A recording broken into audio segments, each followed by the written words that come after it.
والذين إذا فعلوا فاحشة أو ظلموا أنفسهم ذكروا الله فاستغفروا لذنوبهم ومن يغفر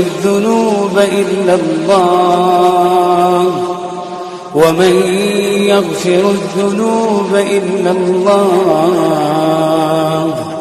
ولم يصروا على ما فعلوا وهم يعلمون أولئك جزاؤهم مغفرة من ربهم وجنات تجري من تحتها الأنهار خالدين فيها